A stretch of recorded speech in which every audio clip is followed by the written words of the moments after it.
How is everyone doing today? I hope you're having a great day. You're listening to 7 Jars of Hot Pickled Peppers, a podcast about discovering your strength, resilience, acceptance, perhaps even finding your new path after a stroke or life-altering event. I'm Christine, your host and a stroke survivor. It took me a while to accept the new me after my stroke, and my goal is to help others on their journey, along with the whole 7 Jars team. Why the name? The new me absolutely loves hot pickled peppers. Well, let's get to it.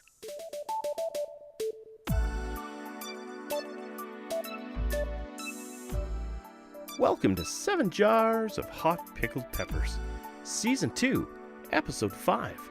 You can't eat an elephant.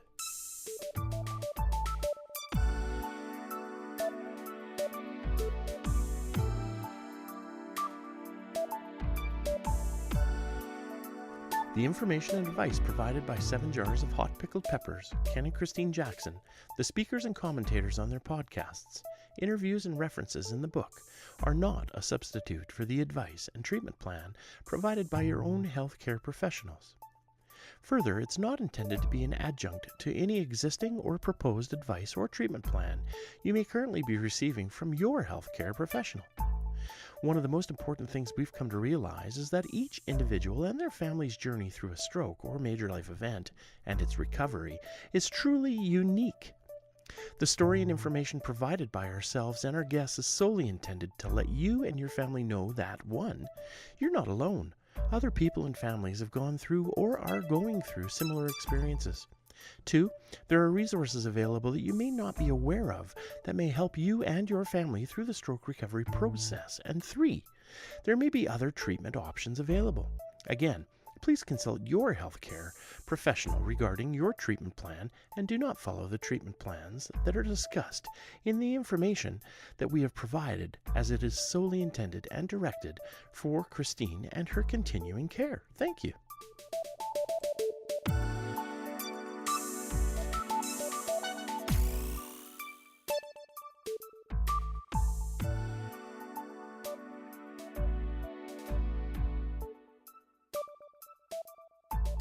You can join the conversation on YouTube and Facebook at 7 Jars of Hot Pickled Peppers for our video version of the podcast.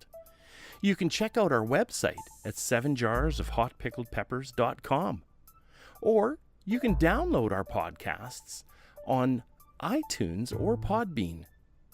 And of course, you can follow us on Twitter at 7 Jars.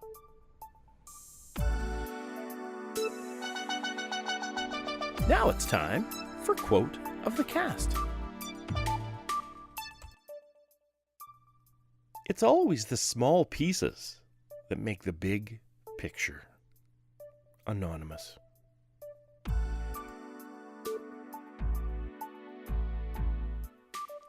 Let's look at the big picture. How many times have I heard that during endless meetings? Everyone being encouraged to see everything, see how it works all together. What happens when it's too much to look at the big picture? What if it is overwhelming? Could the bombardment of so much information result in missing small details? Or worse, prevent something that could have been good from even being started? What's the old saying? Miss the forest for the trees? Which could be interpreted as being unable to grasp the big picture because of concern for small details. But if you say it backwards, can't see the trees for the forest, it could mean being unable to focus on the small important details, spreading yourself too thin even. For me, especially after my stroke, too much information, looking at the whole forest just shut my brain down, leaving me feeling emotional and helpless. If it was too big, I felt lost. The lesson for breaking the forest down into individual trees came from the most unexpected place, learning to quilt. With my neurologist and stroke team, it had become apparent I wasn't ready to return to work yet. This was devastating. I felt betrayed by my own body. And to be honest, I was getting antsy at home. My liberator from self-pity came in the form of my neighbor, Gloria, who also teaches quilting. She offered me to join her class, and before I could say no, self doubt telling me I couldn't do it, she told me all I needed to do was sew a straight line. The next day I went to her house for tea and had fun picking out fabric from her vast collection. Our other neighbor was there, and the two ladies told me all I needed to do was pick out matching colors, which they gladly assisted me with. Gloria drove me to and from class and lent me all the tools and materials I needed. The first class wore me out. Sewing straight lines was a challenge with my vestibular disturbances, but Dan, my physiotherapist, was thrilled at these daily living exercises. After class, I was mentally exhausted, but also felt a sense of accomplishment. It was so good to get out of the house with someone other than my husband. Sorry, Ken, and learn something new. It was a small group of incredibly kind, supportive ladies. Each class, Gloria introduced the next step, gave me time to practice. Some of the steps were like mysterious magic, how it came together. And even though I know the end goal, I didn't know how sewing all the straight lines was going to work. But by only concentrating on each step, I was able to finish a quilted tote bag. I was so proud, and the group gave me lots of compliments. I looked at my bag, couldn't believe I'd been able to make this. If Gloria had started by telling me all the steps that was expected, I don't think I could have started. The forest would have been too big. Gloria understood my challenges and broke it into small, manageable chunks. And there were many added benefits. Quilting is a conglomeration of skills encouraging a brain workout. For me, just sewing and comprehending the patterns was a vestibular and sight challenge. Then thinking about the math to ensure everything fit together, the hand-eye coordination, to use the lethally sharp fabric cutter, so many things. But by just concentrating on what I needed to do that class, I was successful. I saw the forest by focusing on the trees. Who would have thought that quilting would provide a much-needed life lesson? It's important to be aware of the big picture, but don't let the enormity of it prevent you from taking small steps in the right direction. If you think about it, each of our lives is a forest filled with individual trees. Life is a big picture made up of small pixels. Focusing on those small parts, being successful in any tiny way, just adds to the beauty of your big picture. For me, sewing straight lines has led to so much more. So, if life throws you scraps, make a quilt.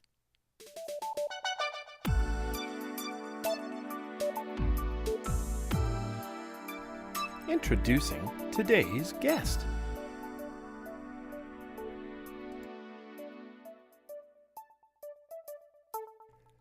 Gloria Bolivar is a trained nurse from Newfoundland. She comes from a family of 11 children. She moved to Alberta 35 years ago and relocated to Wetaskiwin 29 years ago.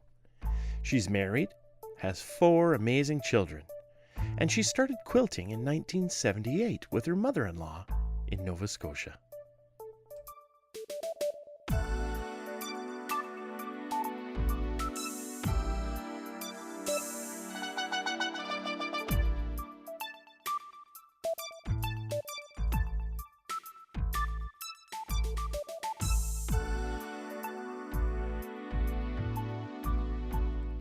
Welcome, Gloria. Thank you for joining us today to expose some of the mysteries of the art of quilting and finding the trees in the forest. Hi, thanks for having me and for feeding me your delicious lasagna.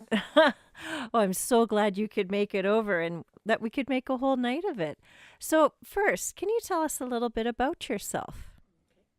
I was born and raised as the oldest of 11 children in a small fishing village in Newfoundland. Oh, wow.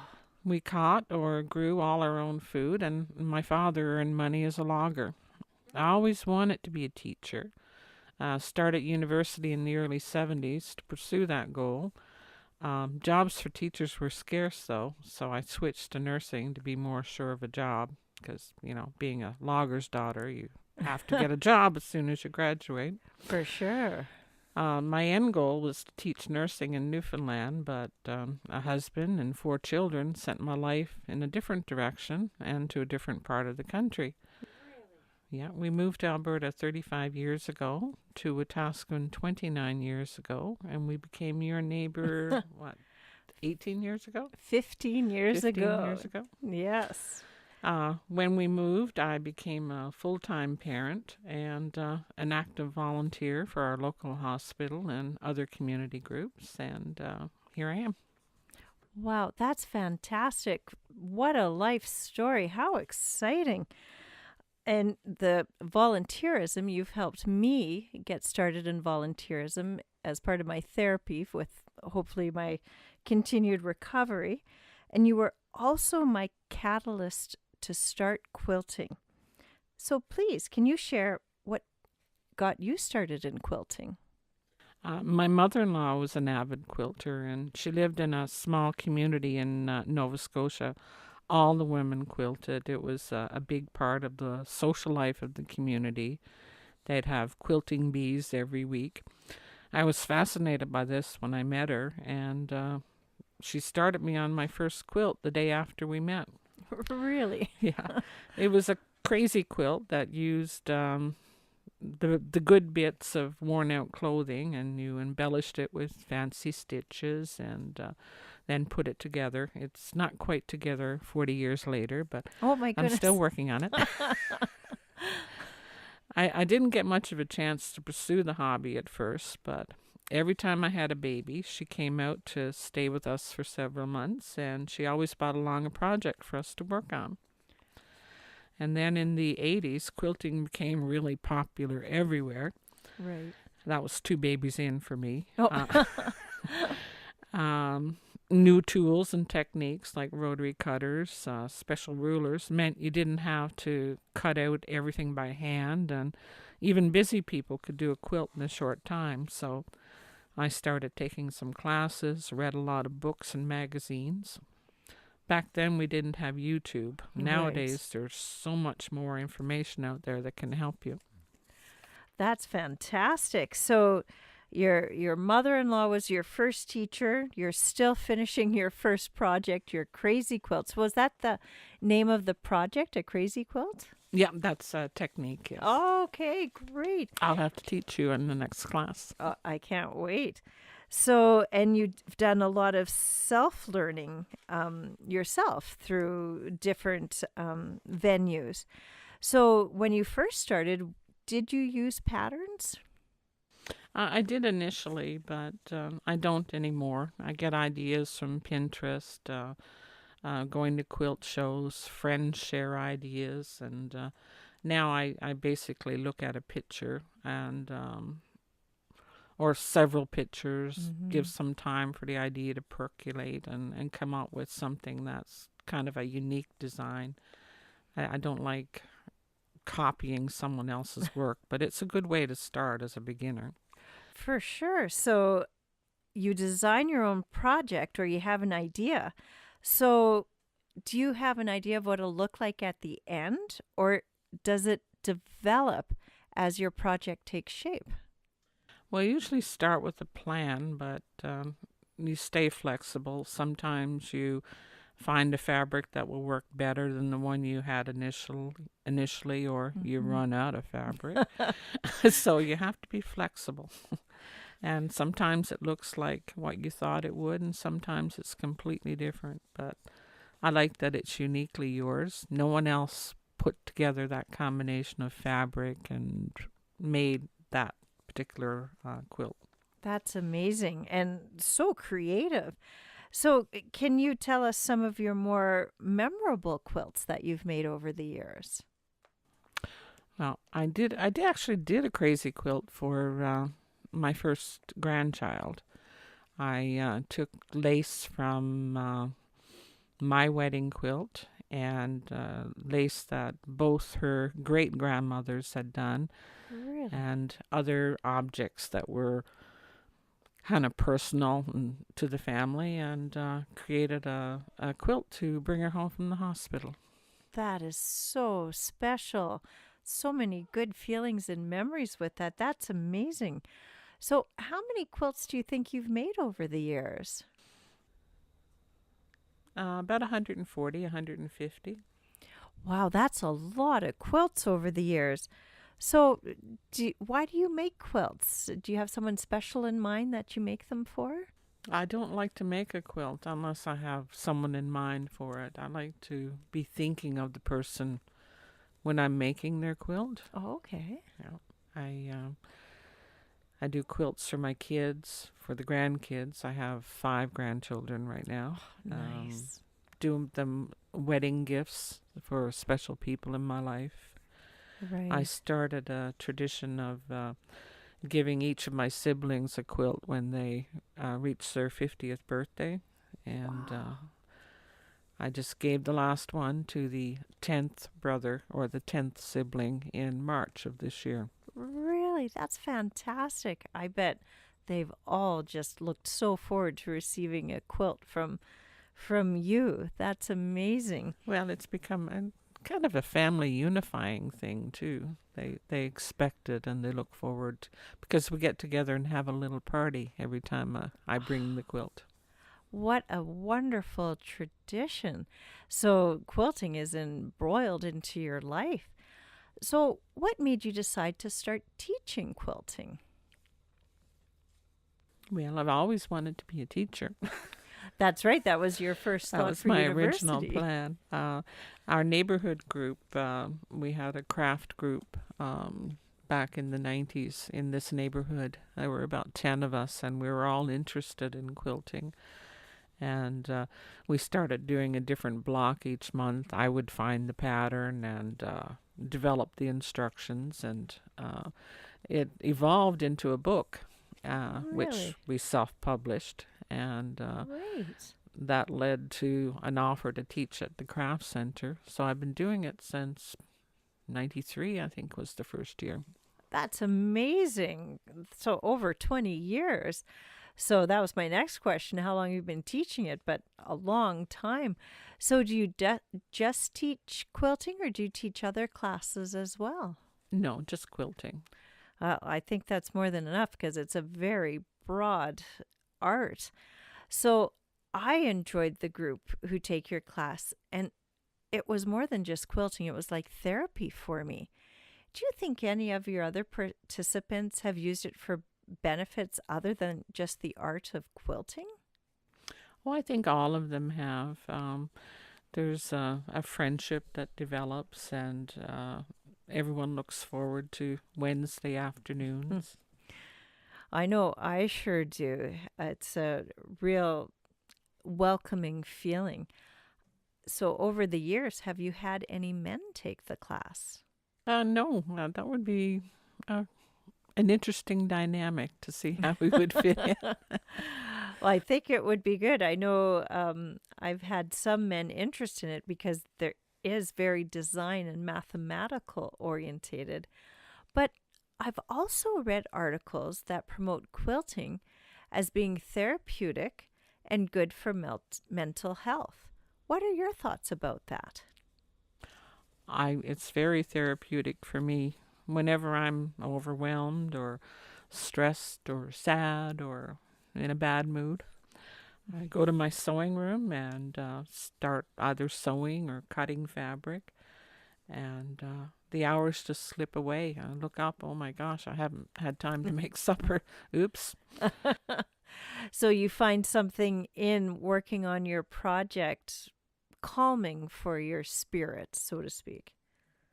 And many of my fellow quilters have shared that they feel the same way. They love the opportunity to be creative, and having something to show for your time is very important. The quilting is relaxing, but the fact that the time is also productive appeals to Hmm. a lot of people. For sure, you have something to show for your efforts. Yeah, there's a pride. I know after I finished my first project, I felt an immense sense of pride. And as I've accomplished more, I still get that same feeling. So for you, having completed more than 140 quilts, do you still get a feeling of pride? Oh, absolutely. I like to think that I'm growing and that each quilt is the best one I've made to date. I guess so. It's amazing. So now, on another level, do you feel pride in your students' success, knowing you are part of their journey? That's one of the best parts of teaching quilting. Just about every one of my students seems to have a light bulb moment where, and you can tell when it happens, when they realize they're able to create something from scratch and it's going to be beautiful. The look of pride when they hold it up finished never gets old. Uh, I know it hasn't for me. So, do you think you mentioned about the group of friends? Is it more than just the act of quilting? Do you think it includes the shopping, picking out fabric, maybe going to quilt shows, maybe a sense of camaraderie that adds to the experience? I'm not sure how it is with other crafts, but quilters are an automatic community. You become a quilter and you have suddenly have all these friends who are willing to share their ideas, their fabric, it's I don't think there's quite another craft out there like it. I would agree with you for sure. So, have you entered any of your projects into any competitions? I used to, and I did very well, but usually when I do a quilt now, it's destined for someone, and I give it to them when I make it, and the quilt show is not for another 6 months. I can't Ah. hang on to it, and I can't ask for it back. Yeah, understandable for sure. So, going back to you being a teacher, the way you introduced quilting to me was very wise. You only introduced each step as necessary. You let me focus my energies on what I needed without worrying about what was next. So, because of that, I am now a quilting addict. And I've used this method in other parts of my life. So, did you just use this for me, knowing that I was a stroke survivor and stroke recovery?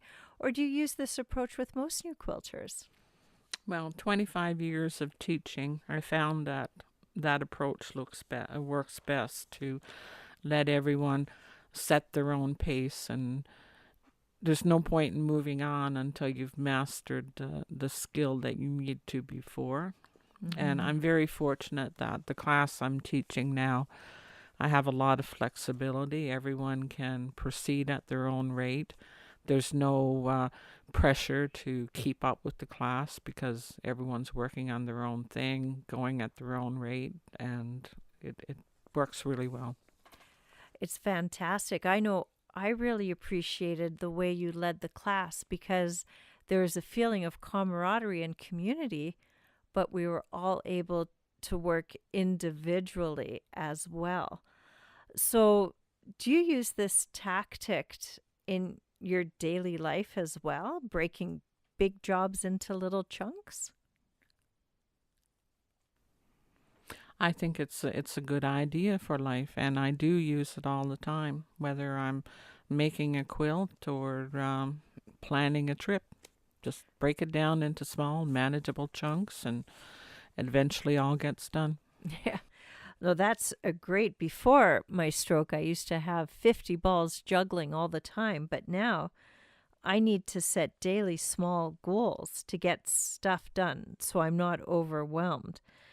So, in one of our conversations, you shared a life philosophy with me. Do you mind if I share it now? Oh, not at all. So, you said sometimes it doesn't matter if the whole world is supporting you, success can be just out of reach.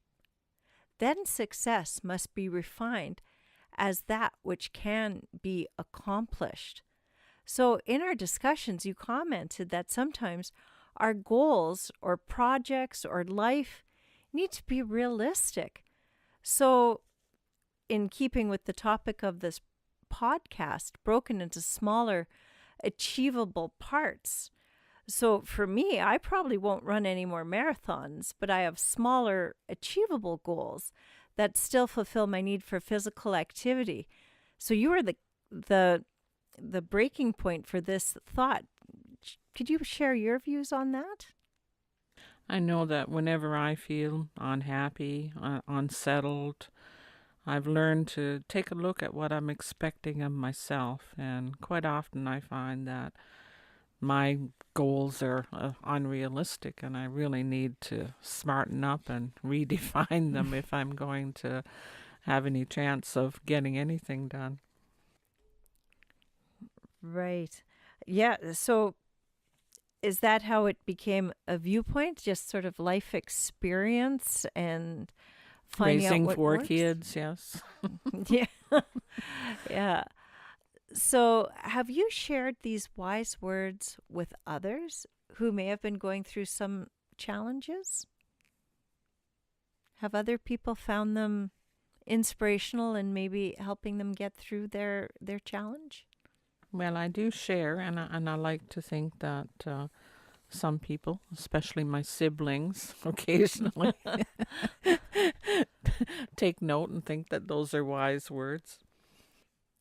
Right, for sure. So, if someone else were considering starting quilting, what advice or counsel could you offer them? Just do it. They won't regret it. It is an addictive craft, pastime, whatever you want to call it, inspiration. So, finally, Gloria, any last words for people who may be working through recovery from a stroke or any other life altering events?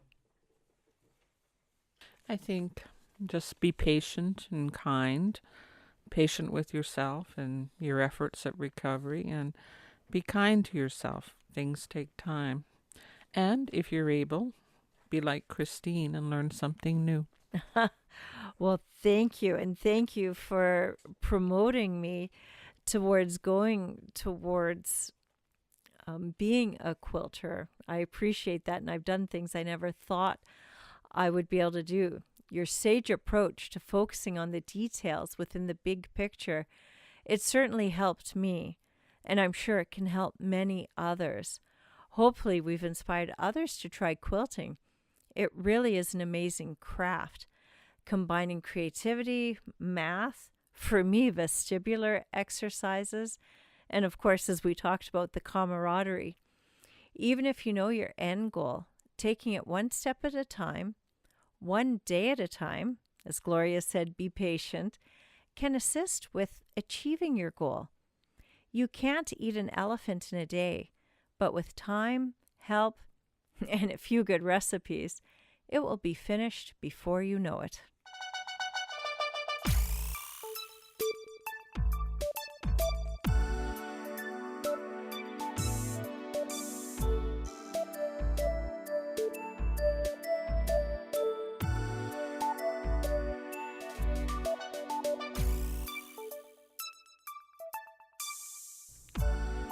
Did you know that you can follow us on Twitter at 7Jars?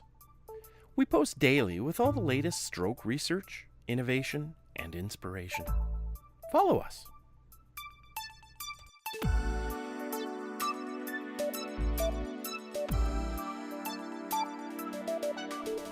Now it's time for the joke of the week.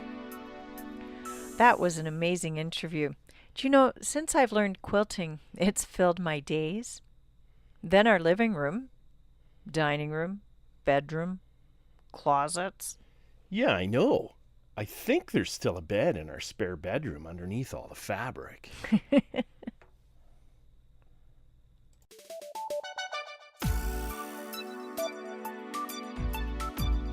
Now it's time for our segment on survivor stories. We'd love to hear from you. If you'd like to share your own stroke or survival story, or your experience as a caregiver, you can submit your story through our website at 7 Jars of Hot Pickled Peppers, or personal message us on Facebook. We look forward to reading your story.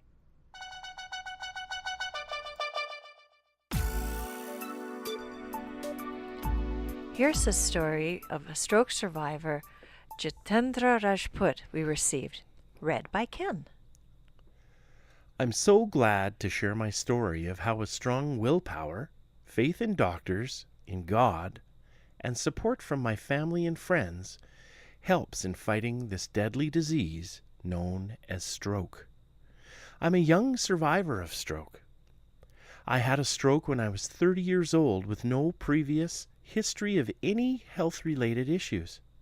So it came as quite a surprise to me and my family when I suffered from stroke because I enjoyed a healthy life with no addiction to smoking or drinking. My left side was severely affected with no movement for the first month. I was very disappointed with my life and in God. I used to think, why me? But then slowly and steadily I started making progress. I've started to pray to God to give courage to anyone who's affected by stroke. Thank you, Jitendra, for your wise words and for your courage to share your story. And you're so right. Have the courage and strength to take a step forward every day.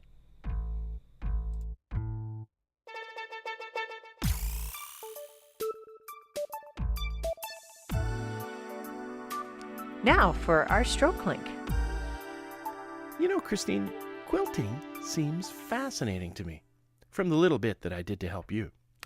You sure did help, and dare I admit, you became quite adept at ironing. What do you mean adept? I've always been the ironer in the family. But you know, that pizza wheel fabric cutter scares me. That thing is so sharp. It sure is, but there's so many cool tools, fabrics, patterns. It all makes quilting so much fun. I agree. I had fun buying some of the things you needed off of Amazon, too. I wanted to learn a bit more about quilting, so of course, I surfed the net. You should have asked Gloria. But what did you find? Well, you know, I found a site that describes quilting as an art form and as a therapy. There's a lot of information, even how to store and clean quilts. You know, I looked at that too, at your recommendation. I love the ideas, designs, and I really related to one sentence in the article. It said, "Quilters find a quiet space where they can take their minds off life troubles." I may need to start another project. Buy more material? Ha! Buy more material? Well, at least I know where all the fabric stores in Alberta are now. I scrolled down to the bottom of the article, and I found a couple of related links. One was called Why Crafting is So Good for Mental Health. I looked at that too. It talked about how complex creative crafts can create a non-medical feel-good high. I know quilting always made me feel good. I was so lucky Gloria was able to offer me lessons and get me started. It was something I would never have considered. And it's helped me put other parts of my life in perspective. Oh, for sure. You know, if quilting is something you're interested in, or if you need a vestibular workout, or maybe you just want to learn more about it, we recommend you read up on it. Find the link in the YouTube video made by Kevin in Vancouver. And by the way, if quilting isn't your thing, find a hobby that interests you and go for it. May I suggest drumming?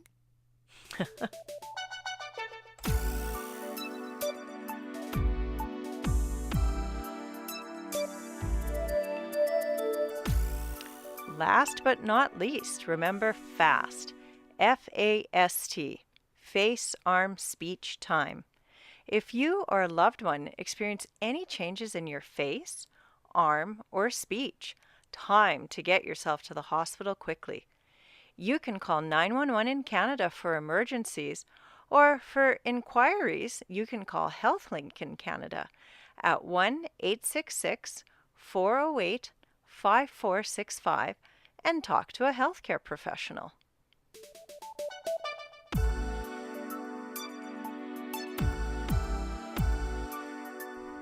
Thanks for joining us today. Don't forget to like us on Facebook, or if you have any questions, comments, jokes, or ideas for future topics, contact us at our website, 7jarsofhotpickledpeppers.com. We'd love to hear from you.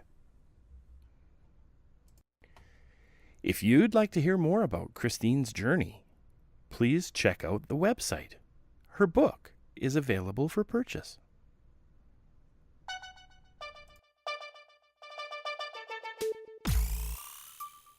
That's all for today. Thanks for listening. And look for the rainbow in your thunderstorm. Goodbye and good health.